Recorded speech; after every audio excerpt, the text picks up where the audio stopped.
What's up, guys? Specstar here today to review a draft I just did for the NPDA off-season tournament.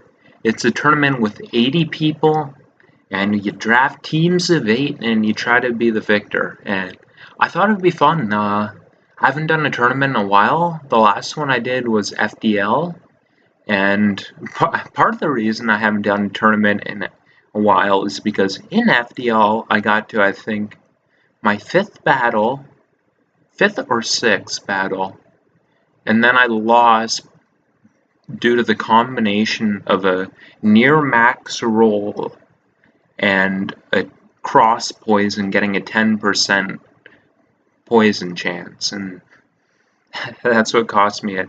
In that game I had a good prep for a bad matchup, and it wasn't enough, I guess, because of the luck. But oh well, that's just Pokemon. It's a little bit of a bad memory for me, but it's definitely part of playing Pokemon. And the opponent was a good player. He had a good team, and he had a pretty good prep himself. It's just annoying that the game came down to a little bit of RNG. But again, that's Pokemon. So we're back on the horse here. We drafted an 8-mon team, as was the league's rules. I had 100 points to spend, and I'm going to dive right in. So, the first Pokemon I took here, I was 4th? I think I was a 4th pick. Yeah, that should be right. And surprisingly, Sheer Force Landorus fell to me. I don't remember everything that went before it. I think it was a Celesteela, a Jirachi, something else. It might have been Kyurem Black, but don't quote me on that. And it was like the only real unban that this league had, and I was surprised that it was even allowed, and I was definitely surprised when it fell to me at number 4, so I definitely wasn't going to pass it up. I just had to grab it. And this is going to be a beast for me, because this is a Pokemon that really takes chunks out of balanced teams. It can do work against stall and even more offensive, hyper-offensive teams, but generally it's just really good against balance because it has that speed and that little bit of fat-breaking power that makes it really hard to deal with. For those of you who have never seen this Pokemon, with Sheer Force making 1.3 times the power of a move like Earth Power, and then you add the Life Orb to compound to that, and Sheer Force negates the Life Orb damage. And about that, I think that was initially an accident, and then Pokemon just rolled with it. I think that's how it worked. Don't quote me on that, but I think Sheer Force wasn't meant to negate the Life Orb. They coded it wrong, and they're like, that's not bad, let's just go with it. And as a result of that, we have a Landorus which hits like a nuke, and it doesn't take recoil. It can also learn important moves like Defog, Extrasensory, Focus Blast, Grass Knot. Of course, I can run Physical, all the same moves as Landorus Therian. Or not Extrasensory. I thought it learned Psychic, but then I saw Extrasensory and usable moves, and I'm like, does it? Yeah, Extrasensory definitely isn't a usable move if it learns Psychic. Knockoff is somewhat relevant. Of course, Rock Polish makes it super threatening. Rock Slide, Sludge Wave, all that fun stuff. And it can also run crap like Sword Stance, Mixed Attackers, Physical Attackers, all that fun stuff. It has a lot more versatility than people think.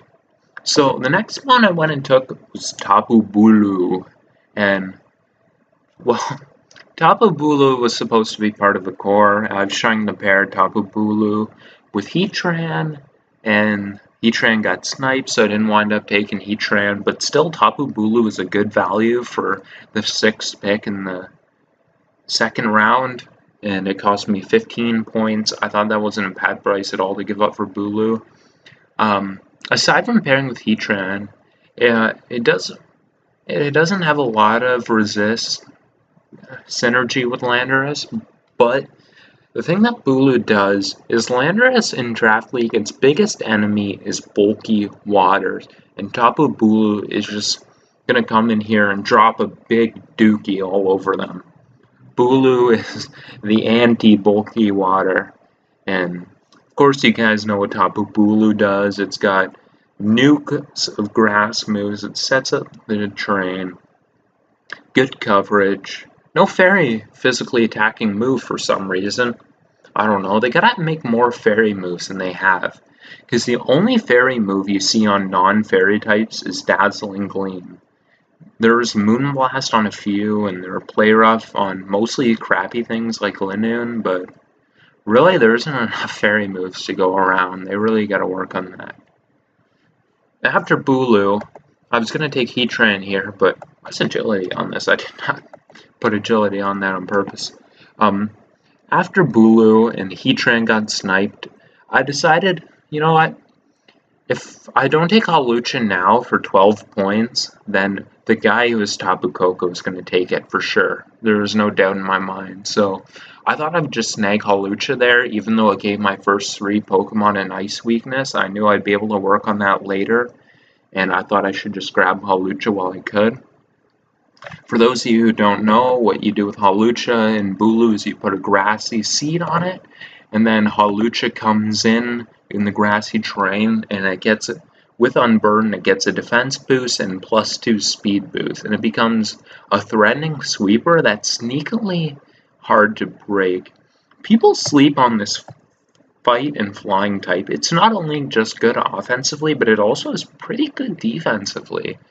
And Hawlucha can do a lot. It can run Grassy Seed. If I want to get fancy, I can put a Power Herb on it and put a move like Sky Attack. Or I could do some sort of pass to it and run a move and run a White Herb. And if I pass something like Curse to it, then I can use a White Herb to clear my speed boost, and then using the White Herb will give me Unburden. So there's a lot this little thing can do, and I got it for 12 points.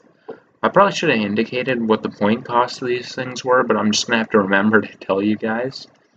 For 12 points, Hawlucha in Grassy Terrain or in Electric Terrain is just a steal. It's really almost like Tier 1 good when it comes to having that right pairing. So the next Pokemon I took was pretty clear. I took Suicune, and that's of course because I was weak to ice like hell with my first 3 picks, and Suicune just sponges every ice move ever. Suicune is a bulky motherfucker who is hard to prep for. And I was debating between Suicune and Milotic, and that's the age-old debate, Suicune or Milotic. And generally my take on that is that when I have Milotic, I feel a little bit more confident in it. But when I'm facing Suicune, I'm a little less confident in facing it. And I thought in 8-mon format, Suicune would just be so much harder to prep for that it kind of took the edge over Milotic. Especially pairing it with Tapu Bulu. Of course, Suicune's greatest weakness as a wall is that it has that lack of reliable recovery. Although, being as fat as it is, Arrest is almost reliable, but pairing it with the Grassy Terrain is really nice, and one of the edges to Suicune over Milotic is just that Suicune's a lot harder to switch in on. When you have something like Milotic, you can almost freely just bring in grass types on it and force it out. Suicune gets a sub up, and then it can 1v1 a lot of things that come in on it with pressure, just stalling out their PP. For example, if Frothorn comes in on a Suicune while it subs, Power Whip normally has 16 PP, but under pressure it's 8. And then if I get all my Protect plays right, it only has 4, so Suicune has a real good chance to 1v1 things like Frothorn when they come in. And that's what makes it so dangerous. So, I got Suicune, and that's still not enough of an ice resistance for the team, so I went and I grabbed my Mega. And this is actually a Mega in all my experience playing League format I've never taken before. I've never had Mega Scizor before. Actually, my belief is that this Pokemon's a little bit overrated because bulk with the 4 times weakness is not really my thing. But there's a few things that made me really want to go for it. And that's because I kind of had the infrastructure with the team to make it work. With Suicune and then Nihilego, I can just really deal with its weaknesses easier. And I knew I was going to grab Nihilego after it or something else. And I've got the 4 times weaknesses in Nihilego, Landorus, and Tapu Bulu. That means things can't just automatically run Hidden Power Fire to hit Scizor. They need to choose which 4 times weakness they're going to exploit, and that's the kind of infrastructure that I think gives Scizor an opportunity to shine. It also gives me my first reliable hazard control, because I definitely don't consider Landorus and Hawlucha reliable defoggers, and it does that well. And one thing I should talk about in the league rules is Baton Pass.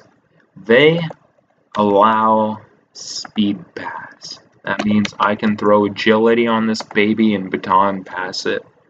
I can't pass both Agility and Sword Stance, but I can pass Sword Stance by itself. I can pass Sword Stance and Iron Defense. So really, the sky's the limit. This thing can not only do regular Scizor things, but I can do Baton Pass things with it, and it's gonna be interesting, I think. Yeah, oh, and Curse, that's new. With Curse, I think you have to run Light Metal, but when you Mega Evolve, you get the Technician back, so I've got the possibility to Curse up with this baby. Shout out to Gym Leader Geo. It was an interesting prep he had there, but you know, the trick house is the trick house. And the next Pokemon here I took... Oh, of course I forgot to mention the prices again. That's me. I needed to put the prices for the nickname because I'm a little bit airheaded and I have a terrible short-term memory. Suicune cost me 12 points, which is the same price as my Lotec, which made the decision even harder.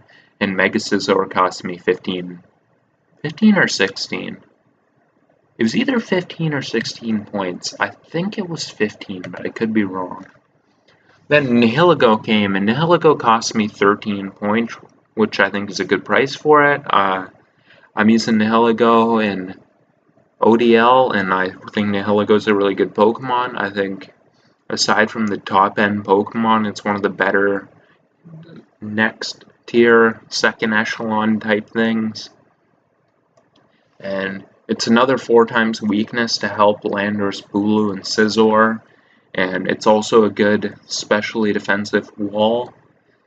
And I consider this thing strongly to be my Z user, but when I look at my last 2 Pokemon, I'll explain more why I didn't go with it. Nihilego with Beast Boost, of course, is dangerous.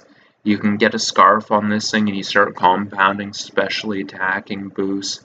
You put specs on it and you start compounding speed boost. This thing can be dangerous. I can Baton Pass to it. There's just really this. And you guys, if you've been watching, you know what Baton Passing to this thing can do. This guy's really the limit with this thing. By the way, have you guys ever wondered why Lily looks like Nihilego? And why Gladion kind of looks like Buzzwole and Guzma kind of like Xurkitree? I've thought about it a little bit, and I think I've figured it out. And the reason is because Lusamine, she was kind of loopy, right? She was forcing them to dress up like the Ultra Beast, which she was obsessed with, so... Remember Lily said that she never dressed herself, her mother always dressed her? So her mother was dressing her up to look like Nihilego and Gladion and Guzma to look like the Ultra Beast, and that's pretty creepy if you think about it, isn't it? So, on to my last 2 Pokemon after that note. The next one I took was Mamoswine, and Mamoswine's going to cost me 13 points, and it's going to be my Z user. And my conflict here was that I thought Nihilego was a better Z user, but I really like Item Freedom on Nihilego. I like AV, I like Black Sludge, I like Sash, stuff like that, berries. I like to mix it up with Nihilego. And while Mamoswine also is good with Item Freedom, I think Nihilego benefits more for it with my playstyle. I get a little bit more creative with Nihilego than I do with Mamoswine. And also Mamoswine had more variability with its Z move. I could run all sorts of things, all out pummeling, Sub-Zero Slammer, Tectonic Rage, Black Hole Eclipse, all that stuff. And I could even do this. Snowcloak, Icium Z, and probably my favorite Z move, Z Hail. And that's going to set the hail and give me a +1 speed boost and make this thing actually a threatening sweeper. And I thought Mamoswine not only dangerous as a Z hail sweeper, but also I can put a Z move on it and baton pass speed to it, and then good luck dealing with it. You know what I'm saying? That becomes a major threat. And it has pretty good coverage, pretty good Z options. All sorts of stuff. And then we're gonna get to Hypno. And I had 2 points left, and I just spent 1 on Hypno. And you might be saying, why the hell did you take Hypno? Well, wouldn't normally take Hypno, but they went a little too lax with the baton pass rules, and we may have a little bit of something to exploit here. We can put Curse on it, and baton pass, and we can pass into Hawlucha, and then Hawlucha can use a White Herb, activate him Burden, get rid of the speed drop, and then have that boost of the attack and the defense, and that becomes dangerous. And Hypno is a good special defense. I could put Barrier on it, and either or just wall things like that, or pass the Barrier. I could use Barrier making me bulky, and then I could Nasty Plot up, or I could Calm Mine up, and this thing becomes impossible to break.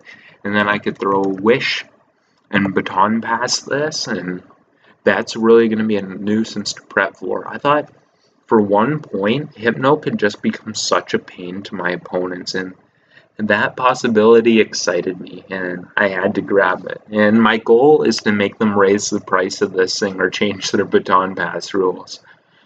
I think Hypno can do a little bit of something here.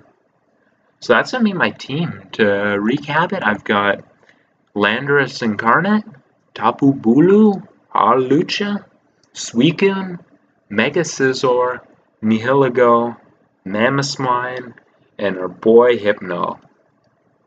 So, I should have videos up for this. I'm not exactly sure when the battles are going to start, but I don't think it's in too long.